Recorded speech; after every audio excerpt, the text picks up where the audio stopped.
गुरु प्यारी साध संगत जी, राधा स्वामी। प्यारी साध संगत जी, आज के इस सत्संग में हम जानेंगे कि अमृत वेला में उठकर भजन बंदगी करने से क्या लाभ हमें प्राप्त होता है और रात्रि सोने से पहले भजन बंदगी में बैठने से और ध्यान में बैठने से हमारे जीवन में उसका क्या प्रभाव होता है, उससे हमें क्या लाभ होता है। सबसे पहले जो आपने हमें उपदेश दिया है वह उपदेश है परमात्मा से परमात्मा को मांगो ताकि सब सुखों का खजाना हाथ आ जाए। तो संत महात्मा हमें समझाते हैं कि अपनी मांग छोड़ दो। मांग के कारण ही तुम मालिक की रजा में राजी नहीं हो पाते हो। मांग चाहे संसारिक हो चाहे आध्यात्मिक हो, मांग को छोड़ दो। पर तुम मालिक की रजा में भी तभी राजी हो पाओगे, तुम मांग अपनी तभी छोड़ पाओगे जब तुम्हें यह अनुभव हो कि मालिक है, जब तुम्हें अनुभव हो कि मालिक तुम्हें संभाले हुए है, तुम्हारा ख्याल रखे हुए है, तुम्हें फिक्र करने की आवश्यकता नहीं है। जब तक तुम्हें परमात्मा को कोई अनुभव ही ना हो तब तक राजी भी कैसे हो सकोगे, तुम मांग भी कैसे छोड़ सकोगे। आज हमारी हालत ऐसी ही है। आज मनुष्य ने परमात्मा को जाना तो नहीं, परमात्मा का अनुभव तो नहीं किया है, लेकिन परमात्मा का जो ज्ञान है उसे माने बैठा है, उस ज्ञान से ही चिपक बैठा है। जब हम मानने पर ही रुक जाते हैं तो जानने की यात्रा शुरू ही नहीं हो पाती है। जो भी व्यक्ति परमात्मा को मानकर बैठ जाता है वह परमात्मा के अनुभव की यात्रा की तरफ चलता ही नहीं है, उसकी दृष्टि उस तरफ मुड़ती ही नहीं है। परमात्मा को जानने भी तुम तभी निकल सकते हो जब तुम्हें खुद को यह पता हो, खुद को यह पक्का हो कि तुम उसे जानते नहीं हो, केवल मानते हो। मानने से जानने का कोई संबंध नहीं है। तुम मानकर बैठे रहते हो, इस कारण तुम्हें परमात्मा का कोई अनुभव नहीं होता है। और परमात्मा यानी क्या? परमात्मा यानी आनंद, शांति और प्रेम से भरा हुआ हृदय। परमात्मा की कल्पना किसी व्यक्ति के रूप में मत कर बैठना। परमात्मा तो अनुभव है, प्रेम का अनुभव, आनंद का अनुभव। तुम्हें जब भीतर प्रेम का अनुभव हो, आनंद का अनुभव हो, समझना परमात्मा के करीब पहुंच गए हो। जब तुम्हें भीतर पीड़ा का अनुभव हो, दुख का अनुभव हो, समझना परमात्मा से बड़ी दूर निकल आए हो। दृष्टि परमात्मा के विपरीत कर ली होगी। परमात्मा की तरफ मुख करना था, परमात्मा की तरफ पीठ कर ली होगी। जिनका परमात्मा की तरफ मुख हो उनके जीवन में दुख नहीं होता। परमात्मा की तरफ मुख हो तो इसका अर्थ हुआ कि परमात्मा के करीब जा रहे हो। परमात्मा की तरफ पीठ हो तो अर्थ हुआ परमात्मा से दूर जा रहे हो। और परमात्मा तुम्हारे भीतर है।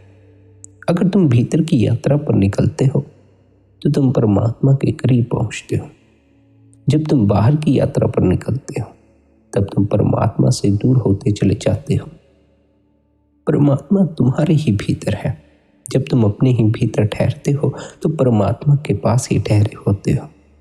पर जब तुम्हारा ख्याल, जब तुम इन इंद्रियों द्वारा, इन 9 द्वारों द्वारा इस संसार में फैलते हो, तब तुम्हारी यात्रा भीतर की बजाय बाहर की तरफ हो जाती है। तब तुम्हारी पीठ परमात्मा की तरफ हो जाती है।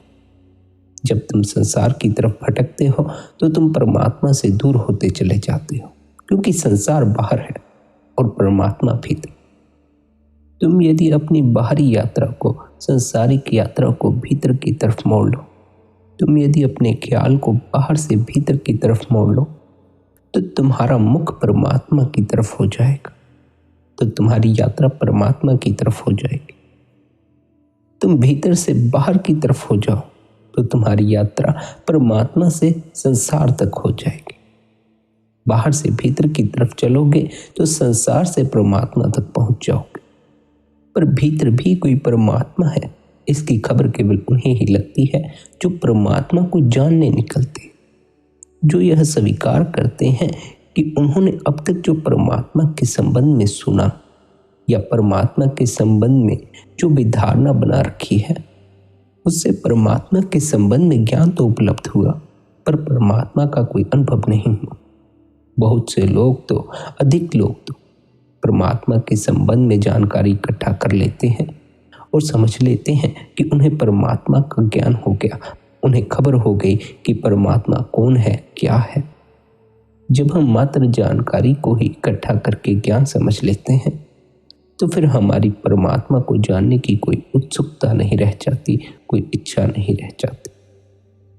फिर हमें भीतर ऐसा भ्रम पकड़ लेता है कि हमें परमात्मा की खबर लग गई है, हमें पता है परमात्मा कौन है।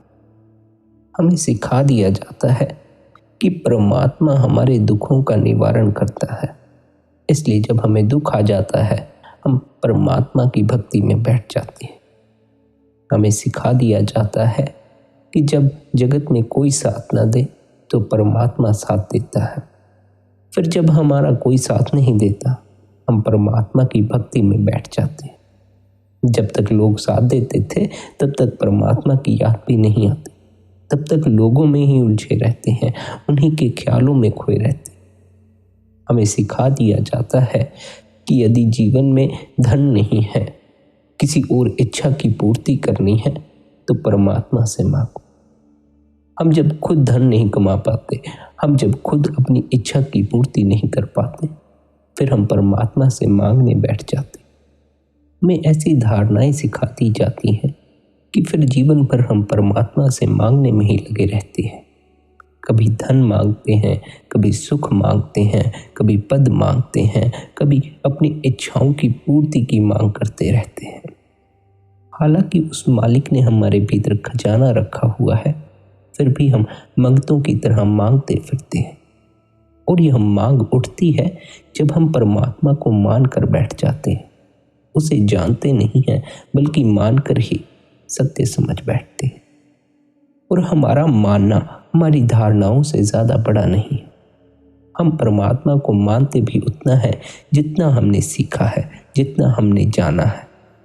हमने जाना है कि यदि जीवन में दुख हो तो परमात्मा के पास चले जाओ, परमात्मा सुखी कर देगा।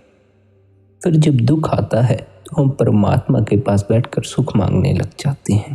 पीड़ा हमसे बर्दाश्त नहीं होती।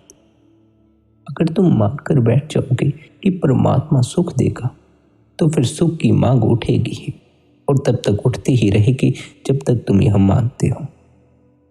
जब तुम परमात्मा को मानकर बैठ जाते हो तो परमात्मा के साथ मांग भी जुड़ जाती है। जब तुम परमात्मा को जानने निकलते हो, जब तुम यह स्वीकार करते हो कि तुम्हें परमात्मा की कोई खबर नहीं, कोई उसका रंग रूप मालूम नहीं, कोई पता नहीं कि वह कौन है, कैसा है, कहाँ है। तुमने जो धारणाएं बना रखी हैं, तुमने जो ज्ञान इकट्ठा कर रखा है, उससे परमात्मा का कोई अनुभव नहीं हुआ, तभी तुम परमात्मा को जानने निकलते हो। जानने का अर्थ है जिसकी तुम्हें कोई खबर नहीं, जिसके बारे में तुम्हें कुछ पता नहीं। जब तुम परमात्मा को जानने निकलते हो तो मांग उठती ही नहीं, क्योंकि तुम्हारे इस धारणा को मानने के कारण कि यदि जीवन में दुख हो तो परमात्मा के पास चले जाओ, सुख मिलेगा, इस मान लेने के कारण ही सुख की मांग उठती है। तुम कभी गौर करके देखो, तुमने इतनी बार तो परमात्मा से सुख मांगा है।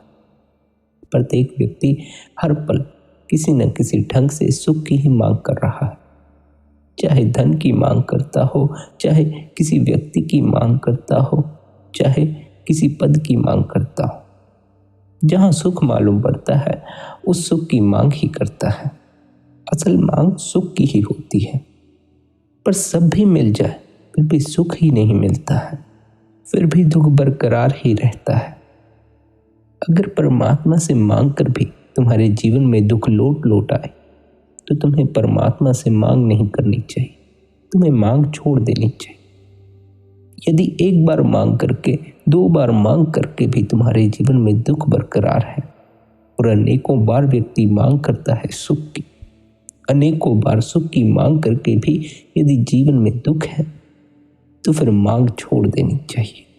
फिर व्यक्ति को इस ओर गौर करनी चाहिए कि क्या सच में उसे परमात्मा की कोई खबर है भी या नहीं, क्या सच में वह परमात्मा से जुड़ा हुआ है भी या नहीं। क्योंकि संत तो कहते हैं जो परमात्मा से जुड़े हुए हैं उनके जीवन में आनंद होता है, पीड़ा नहीं होती। पर यदि हमारे जीवन में बार बार पीड़ा आती हो, आनंद का हमें अनुभव न होता हो, तो हमें इस ओर गौर कर लेनी चाहिए कि क्या हमारा सच में परमात्मा से संबंध जुड़ा हुआ है। क्या हम सच में जानते हैं परमात्मा कौन है, क्या है, हमारे करीब है भी या नहीं। हमें इस ओर गौर कर लेनी चाहिए कि क्या हमें परमात्मा का कोई अनुभव है भी या नहीं, हमें परमात्मा महसूस होता भी है या नहीं। कहीं ऐसा ही तो नहीं है कि जो हमने धारणाएं बना रखी हैं, जो हमने परमात्मा के संबंध में ज्ञान इकट्ठा कर रखा है, जो परमात्मा के संबंध में हमने सुन रखा है, मात्र उसी को हम परमात्मा समझ बैठे हैं। उसी के आधार पर हम परमात्मा की छवि निर्मित करते चले जा रहे हैं। जब हम परमात्मा को जानते नहीं हैं, परमात्मा का कोई अनुभव नहीं करते हैं, तो हमारे जीवन में कोई आनंद नहीं आता है, हमें प्रेम का कोई अनुभव नहीं होता है। जब हम परमात्मा को केवल मान कर बैठ जाते हैं तो हमारे जीवन में केवल मांग ही रह जाती है, क्योंकि हमने जैसा परमात्मा को जाना हुआ है उसमें अधिकतर तो हमने इसी ढंग से जाना है कि वह हमारी मांगें पूरी करता है, हमें सुख देता है, हमारी इच्छाएं पूरी करता है, हमें मृत्यु से बचाता है, हमें बीमारियों से बचाता है। हमने जो जो धारणाएं परमात्मा के संबंध में बना रखी हैं, हम उसी आधार पर परमात्मा से मांग करते रहते हैं। जब हम भीतर से जीते हैं तो मांग नहीं होती, क्योंकि भीतर की यात्रा परमात्मा को जानने की यात्रा है, और जिसे तुम और जानने में मांग नहीं होती। जिसे तुम जानते ही नहीं उससे मांगोगे कैसे। पर जब हम बाहर से ही जीते हैं, बाहर की यात्रा करते हैं, संसार को ही सत्य समझकर जीते हैं, तो संसार में इतना समय ही नहीं है कि तुम परमात्मा को जानने निकल सको। इसलिए परमात्मा को मानकर बैठना पड़ता है। बाहर की यात्रा में परमात्मा को मान लेना ही काफी हो जाता है। जो भी साधक भीतर की यात्रा पर निकलता है उसे अपनी धारणाएं छोड़ देनी पड़ती हैं। उसने अब तक परमात्मा को जैसा जाना था, जैसा माना था, उसे उस सारे ज्ञान को छोड़ देना पड़ता है, क्योंकि अंततः वह पाता है वह भी परमात्मा का अंश है, वह भी परमात्मा है। भीतर उतरकर यह भेद मिटता है, भीतर उतरकर यह खबर लगती है कि तुम भी परमात्मा हो, तुम भी उसी के अंश हो। पर यह इतनी आसानी से नहीं हो जाता है, क्योंकि जब तुम परमात्मा की उपलब्धि के लिए भीतर उतरते हो, जब तुम यह जानने निकलते हो परमात्मा कौन है, जब तुम अपनी ही खबर लेने अपने भीतर उतरते हो, तो सबसे पहले तो तुम्हें यह स्वीकार करना ही मुश्किल हो जाता है कि तुम उस कुल मालिक के अंश हो, क्योंकि तुमने तुम्हारे भीतर अपने बाबत भी कई धारणाएं बना रखी हैं। तुम अपने आप को ही स्वीकार नहीं कर पाते। तुम्हें परमात्मा के गुणों की तो खबर है कि परमात्मा के गुण प्रेम है, आनंद है, शांति है, पर तुम्हें वही गुण अपने भीतर नजर नहीं आता। जब तुम अपने भीतर देखते हो तो क्रोध नजर आता है, लोभ नजर आता है, काम नजर आता है। इस कारण से तुम अपने को उस अनुभव में नहीं उतार पाते, जिस अनुभव में उतरकर तुम भी उस परमात्मा के गुणों से भर जाते हो, क्योंकि तुम भी उस परमात्मा के अंश हो, तुम ही परमात्मा हो। पर यह होता तब है जब तुम मानने को छोड़कर जानने के लिए निकलते हो। जब तक तुम परमात्मा को मानते हो तब तक तुम अपने को भी परमात्मा से अलग मानते हो। मानने में तुम अलग हो जाते हो, परमात्मा अलग हो जाता है। जानने में तुम और परमात्मा एक ही हो जाते हो, तुम मालिक में ही समा जाते हो। परमात्मा को मानने में धारणाएं काम करती हैं, परमात्मा को जानने में अनुभव काम करता है। अगर तुम बाहर की यात्रा करते हो, संसार की यात्रा करते हो, तो तुम्हारी परमात्मा के प्रति धारणा भी संसारिक ही हो जाएगी। परमात्मा भी तुम्हारे लिए वैसा ही हो जाएगा जैसा संसार तुम्हें चाहिए। संसार में भटकने वाला व्यक्ति सिर्फ अपनी इच्छाओं की पूर्ति चाहता है। कभी धन चाहता है, कभी मकान चाहता है, कभी किसी व्यक्ति को चाहता है। इस चाह के साथ ही बड़े गहरे में मांग भी उठना शुरू हो जाती है, क्योंकि इसका कोई पक्का नहीं है कि तुमने जो चाहा वह तुम्हें मिलेगा ही। जब संसार से कुछ नहीं मिलता तो तुम्हारी धारणाएं काम करती हैं कि मालिक तुम्हारी इच्छाएं कि मालिक तुम्हारी इच्छा पूरी करेगा। जीवन में दुख है तो मालिक के पास जाओ, सुख देगा। जीवन में धन नहीं तो मालिक के पास जाओ, धन देगा। फिर तुम पूजा करो, प्रार्थना करो, उसमें मांग ही हो जाओ, वह मांग से ज्यादा नहीं रह जाती। पूजा करोगे, प्रार्थना करोगे, अंत में कोई ना कोई मांग रख दोगे। भले ही इतनी ही रखो कि जीवन में सुख बना रहे। ना करो धन की मांग, ना करो पद की मांग। फिर भी जब तक परमात्मा को मान कर जी रहे हो, बाहर ही बाहर जी रहे हो, संसारिक दृष्टि से जी रहे हो, तब तक कोई ना कोई मांग करते ही रहोगे। क्योंकि धारणा ही ऐसी बन गई है कि मालिक से मांगो। सब मांगने में ही लगे रह जाते हैं। कोई धन की मांग कर रहा है, कोई चाहता है कि अच्छी नौकरी मिल जाए, कोई चाहता है अच्छा पति मिल जाए, अच्छी पत्नी मिल जाए, कोई चाहता है बाल बच्चों का कारोबार सेट हो जाए, कोई चाहता है मुकदमे में जीत हासिल हो जाए। परमात्मा से सिवाय मांगने के और तुम करते ही क्या हो? इसी कारण से आप हमें समझाते हैं कि यदि कुछ मांगना ही है उस मालिक से, यदि उस परमात्मा से कुछ मांगना है तो उस परमात्मा को ही मांग लो। अगर कुछ मांगना ही है तो उसे ही मांगो। लेकिन तुम उसे नहीं मांगते, तुम कभी धन मांगते हो, कभी कुछ और मांगते हो। तुम तो अपनी इच्छाओं की पूर्ति के लिए परमात्मा को याद करते हो। तुमने तो परमात्मा को मान भी रखा है तो इसलिए कि वह मांगे पूरी करता है। तुम अपनी मांगे पूरी करवाना चाहते। सारा जगत यही सोचता है, ऐसी धारणा बना बैठा है कि मालिक मांगे पूरी करता है। परमात्मा को मान लेने का अर्थ है कि मात्र उन्हीं धारणाओं के आधार पर परमात्मा की कल्पना करना, जैसा तुम्हें समाज ने सिखाया है या जैसा तुमने सुना है या जैसी जानकारी इकट्ठी की है। तुम्हारी धारणाएं, तुम्हारा मानना परमात्मा को भी उतने ही दायरे में बांध देता है जितना कि तुम्हें परमात्मा का ज्ञान है, या जैसे भी तुम परमात्मा की कल्पना करते हो, या जैसा भी तुम समझते हो कि परमात्मा ऐसा है। तुम जब तक अनुभव में ना आओगे, जब तक परमात्मा तुम्हारे अनुभव में ना आएगा, तब तक तुम्हें यह खबर ना लगेगी परमात्मा कौन है, क्या है, कैसा है। और ऐसी क्या बात है उस मालिक में कि कोई मांग ही नहीं उठती। तुम तो मांगने में लगे रहते हो। संतों की तरफ देखो, उनके भीतर कोई मांग नहीं उठती, क्योंकि उनकी अब परमात्मा के प्रति धारणाएं काम नहीं करती हैं, बल्कि अनुभव काम करता है। धारणाओं में फंसा हुआ व्यक्ति ही परमात्मा से मांग कर सकता है, क्योंकि लंबे अरसे से यही धारणा चलती आई है कि मालिक से मांगो।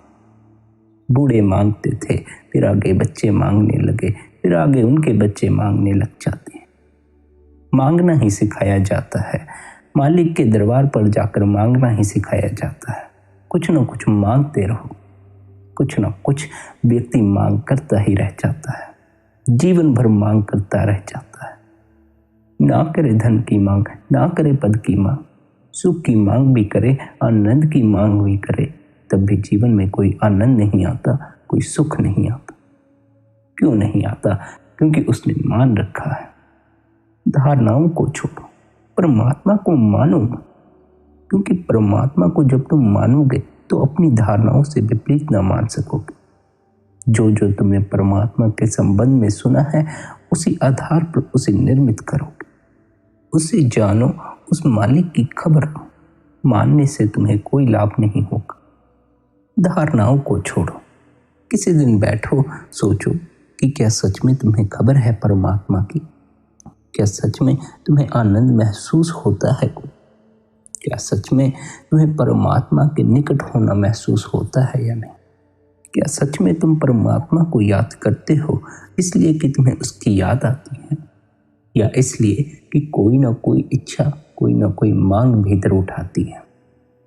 कोई भी मांग उठती हो, छोटी से छोटी मांग उठती है, समझना भी परमात्मा पर भरोसा नहीं है। समझना भी परमात्मा को जाना नहीं है, वही धारणा काम कर रही है। जो तुमने बना रखी है कि मालिक इच्छाएं पूरी करता है, मालिक से मांगो। मालिक को जानने निकलो। मालिक तुम्हारे भीतर है। मालिक को जिसे जानना हो, मालिक को जिसे अनुभव बनाना हो, उसे भीतर की यात्रा करनी चाहिए। बाहर की यात्रा परमात्मा को मानने की यात्रा है, भीतर की यात्रा परमात्मा को जानने की यात्रा है। संसार में विचरोगे तो परमात्मा को जानने का समय ही नहीं मिले। संसारिक काम काज ही इतने हैं। संसार में धन ही कमाना हो तो धन के लिए ही पूरा जीवन निकल जाता है। मालिक की खोज कैसे कर सकोगे? बाहर से मालिक की खोज में न निकल पाओगे, इतना समय ही न मिल पाएगा। इसलिए मालिक को मानना पड़ेगा, और मानने में सिवाय तुम्हारी धारणाओं के और कुछ ना होगा। उसी तुम्हारी धारणाओं की ही कल्पना होगी। तुम्हारी धारणाओं से ही मालिक निर्मित होगा। तुम्हारी धारणाओं के आधार पर ही तुम मालिक की कल्पना करोगे। वैसा वैसा ही समझोगे जैसा जैसा तुम उसके बारे में सोचते हो। जानने के लिए भीतर उतरो। जानने के लिए तुम्हें बाहर की यात्रा छोड़कर भीतर की यात्रा करनी पड़ेगी।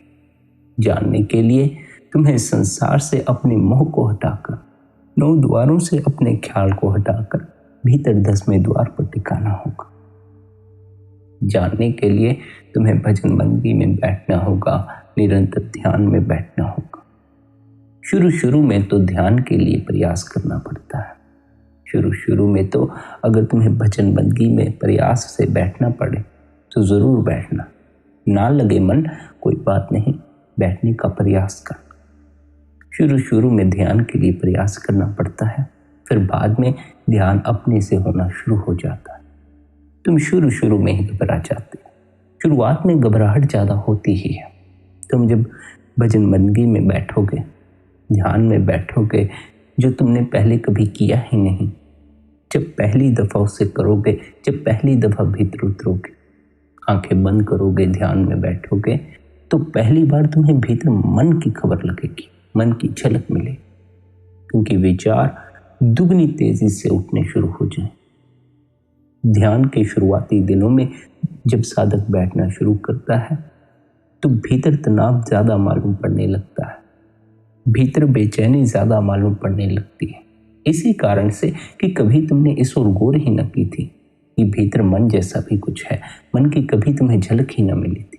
तुम घड़ी भर के लिए कभी बैठे ही न थे यह देखने के लिए कि जिन सपनों में तुम जागे जागे भी खोए रहते हो, जिन विचारों को तुम अपना होना मानते हो, वह तुम नहीं। भीतर उतर कर इसकी खबर लगती है। जब तुम पहली दफ़ा भीतर उतरोगे तुम्हें मन की खबर लगेगी, विचारों की खबर लगेगी। उससे पहले तुम्हें यह भी न पता होगा कि विचार क्या। भीतर उतरोगे तो विचारों की खबर लगेगी।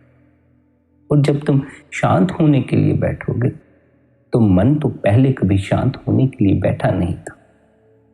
जब तुम बंदगी में बैठोगे तो मन पहले तो कभी बंदगी में बैठा नहीं था। इसलिए बेचैनी खड़ी करेगा ही, दुगने विचार खड़े करेगा। पर यदि तुम सब्र रखकर बैठे रहो, निरंतर अपनी बंदगी करते रहो, घबराओ नहीं, मन के बहकावे में आकर भजन बंदगी से उठ ना जाओ, बेचैनी के कारण उठ ना जाओ, तो तुम धीरे धीरे भीतर सरकते जाओगे और पाओगे कि मन भी धीरे धीरे शांत होना शुरू हुआ, विचार भी धीरे धीरे शांत होने शुरू हुए। तुम्हारे जरा से साहस की बात है। शुरुआती दिनों में तो तुम्हें मन से लड़ाई करनी ही होगी, फिर तो मन को भी भीतर ही रसाने लग जाएगा, फिर मन भी बाहर भटकना बंद कर देगा।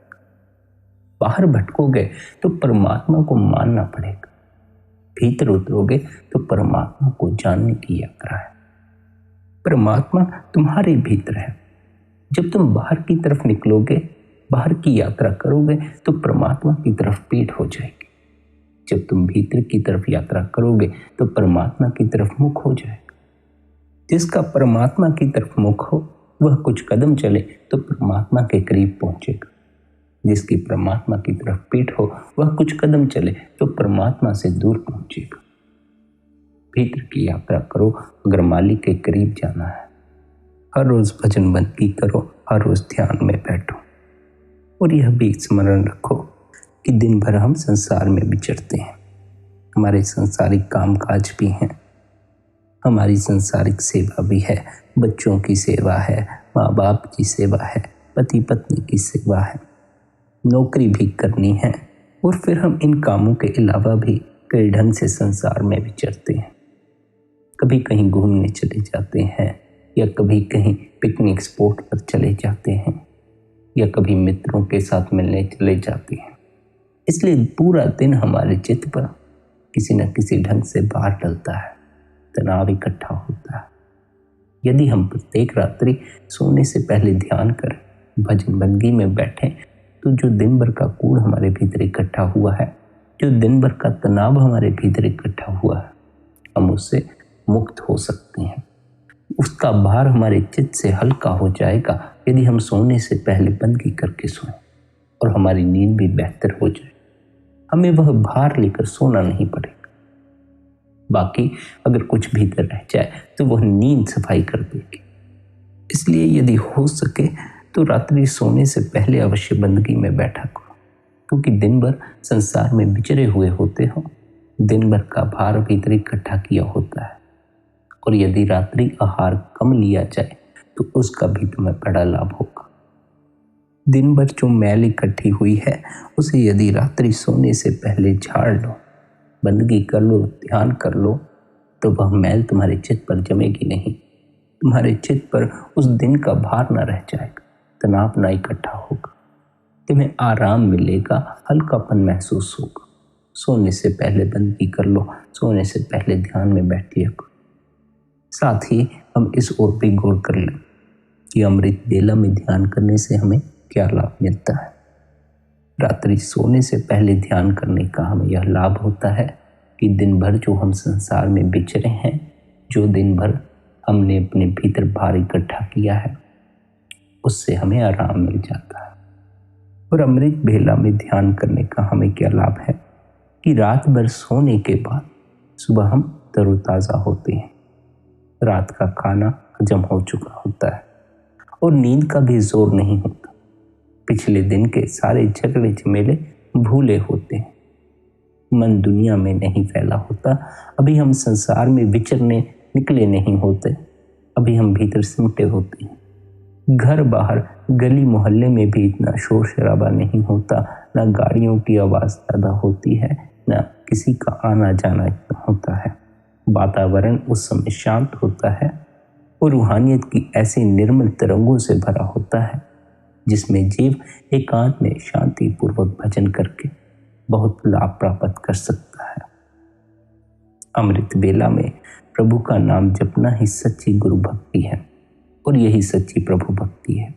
इस भक्ति के द्वारा ही जीव जन्म मरण के बंधन तोड़कर निज घर वापिस पहुंच सकता है। अमृत बेला का जो समय है वह किसी भी अन्य समय से ज्यादा शांत होता है।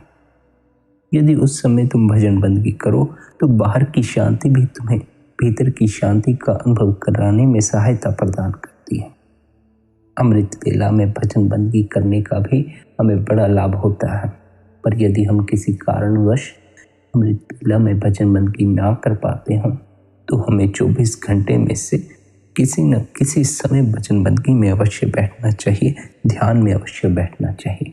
और यह स्मरण रखें कि हम दिन में सारा दिन संसार में विचरते हैं, किसी न किसी ढंग से ही विचरते हों, चाहे अपने घर के कामकाज के लिए विचरते हों या किसी अन्य किसी कार्य के लिए विचरते हों। उस सब का भार हम भीतर दिन भर इकट्ठा करते हैं, तनाव इकट्ठा करते हैं। रात्रि का ध्यान हमें उस तनाव से हल्का कर देगा, हमें बेहतर नींद आएगी और बाकी नींद भी आपकी सहायता करेगी, ये आपके भीतर के भार को और हल्का कर देगी और अमृत वेले तक पहुँचते पहुँचते आपके भीतर का भार बड़ी मात्रा में हल्का हो गया हो। और यदि आप निरंतर भजन बंदगी में बैठते हो, निरंतर ध्यान में बैठते हो, तो एक समय आता है जब आपके भीतर भार इकट्ठा होना ही बंद हो जाता है। जब आप संसार में विचरते हैं लेकिन संसार का तनाव आपके भीतर इकट्ठा नहीं होता, संसार का भार आपके भीतर इकट्ठा नहीं होता, आपके भीतर का आनंद, आपके भीतर की शांति, आपका ध्यान सदा बरकरार रहता है। शुरुआती दिनों में तो साधक को भजन बंदगी और ध्यान के लिए प्रयास करना ही होगा, क्योंकि अभी ना तो यह अनुभव है कि भजन बंदगी से क्या होने वाला है, कैसा अनुभव आपको होगा, क्या अनुभव में आएगा, कुछ पता नहीं है। यह एक तरह से एक नए आयाम में प्रवेश करना है। अब तक बाहर की यात्रा करते रहे, इसलिए बाहर की सारी खबर लग गई, संसार की सारी खबर लग जाती है। कैसे संसार में प्रसिद्ध हुआ जाए, कैसे संसार में धन इकट्ठा किया जाए, या सुख के क्या क्या साधन हो सकते हैं, सारी खबर लग जाती है। लेकिन अंतस की कोई खबर नहीं लग पाती है कि अंतस का आनंद क्या है, प्रेम क्या है, आत्मा क्या है, परमात्मा क्या है। संसार में इतना समय विचरते हैं, इसलिए संसार का अनुभव हो जाता है। भीतर की हमने कभी यात्रा नहीं की है, इसलिए हमें भीतर का कोई अनुभव नहीं है। पर यदि हम भीतर की यात्रा करें, निरंतर बंदगी में बैठें, निरंतर ध्यान में बैठें, तो अवश्य ही हमें भीतर का भी अनुभव होगा। स्मरण रख लेने वाली जो बात है वह यह है कि जब भी आप भजन बंदगी में बैठें या ध्यान में आप जिस समय भी बैठें, जब भी आपको सुविधा लगे, पर बैठें अवश्य, समय अवश्य निकाल। जब भी समय मिले तब उस क्षण में जितने समय के लिए आप बंदगी में बैठ रहे हैं, ध्यान में बैठ रहे हैं, मन को साथ लेकर भीतर की यात्रा ना करें। ऐसा ना हो आप भजन बंदगी में बैठे हों, भजन सिमरन में आप बैठे हों, सिमरन चलता जाए, जुबान चलती जाए, पर आप भीतर विचारों में खोए रह जाएं। सिमरन मन द्वारा करना है। जब आप मन द्वारा सिमरन करोगे तब आप पाओगे कि एक शब्द पर भी बड़ी ताकत लगानी पड़ती है। एक शब्द भी अगर मन द्वारा सिमरना हो तो वह शब्द भी बड़ी ताकत की मांग करता है। मन द्वारा एक शब्द भी सिमरना हो तो भीतर कंपन शुरू हो जाता है। जुबान द्वारा तो दोहराते जाओ, भीतर तुम्हें कुछ भी महसूस ना होगा।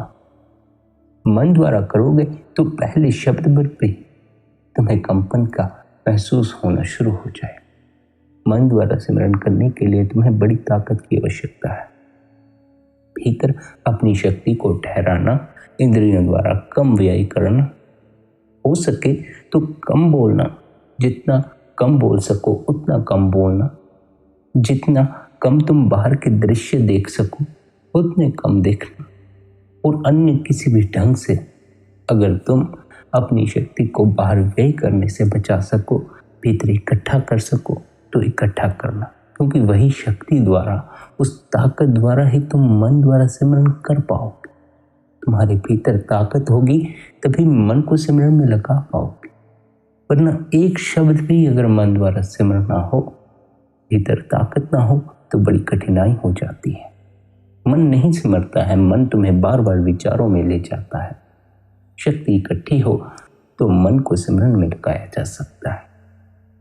प्यारी संगत जी, यह स्मरण रखें कि परमात्मा को मान लो तो परमात्मा को जानने की यात्रा नहीं होती, फिर अंतस की खबर नहीं लगती, अंतस की तरफ नजर भी नहीं हो पाती है, क्योंकि मानना बाहर की दृष्टि है, संसारिक दृष्टि है, क्योंकि संसारिक दृष्टि में इतना समय ही नहीं है कि आप परमात्मा को जानने के लिए निकल सके, और ना ही बाहर से कभी परमात्मा को जाना जा सकता है, माना ही जा सकता है। भीतर उतरकर परमात्मा का अनुभव किया जा सकता है, परमात्मा को जाना जा सकता है, और आप सभी भीतर का अनुभव कर सकते हैं। और यही हमारा लक्ष्य भी है कि हम भीतर का अनुभव करें और जन्म मरण के चक्कर से छुटकारा पाएं, मनुष्य के इस जामे से लाभ उठाएं। भीतर का अनुभव अवश्य करें। ना खबर हो भीतर की क्या है भीतर, ना खबर हो भीतर बैठे परमात्मा की, ना खबर हो भीतर के आनंद की, कोई फिक्र की बात नहीं है। आप किसी सच्चे सदगुरु की खोज करें, उस गुरु की जो भीतर मौजूद शब्द की बात करता हो, भीतर मौजूद नाम की बात करता हो। स्मरण रखें, भीतर के नाम से अर्थ है भीतर गूंज रही वह शब्द की ध्वनि, वह अनहद की ध्वनि। नाम को किसी शब्द से ना जोड़ लें। नाम से लिप जोड़ने का अर्थ भीतर मौजूद उस धुन से अपनी लिप जोड़ने से है। भीतर मौजूद उस शब्द से अपनी लिप जोड़ें। भजन बंदगी द्वारा, गुरु की रहमत द्वारा आपको आपके भीतर के शब्द की खबर लगती है। फिर अपनी सुर्त को उस शब्द में समा दें। तो फिर मालिक से मिलाप हो जाता है। प्यारी संगत जी, यदि आज के इस सत्संग द्वारा आपको आपके आध्यात्मिक मार्ग पर सहायता मिली हो तो आप आज के इस सत्संग को अपने मित्रों, अपने संबंधियों के साथ शेयर भी कर सकते हैं। साथ ही आप हर रोज सत्संग सुनने के लिए शबद सत्संग चैनल सर्च कर सकते हैं और चैनल को सब्सक्राइब कर सकते हैं। बाकी आपकी अपनी मौज है। भीतर का अनुभव करें। भीतर का अनुभव आपको आनंदित कर सकता है, आपका मालिक से मिलाप करवा सकता है। निरंतर भजन बंदगी करें, निरंतर ध्यान में बैठें, अपना ख्याल रखें। आप सभी के भीतर बैठे उस कुल मालिक को पढ़ना। राधा स्वामी।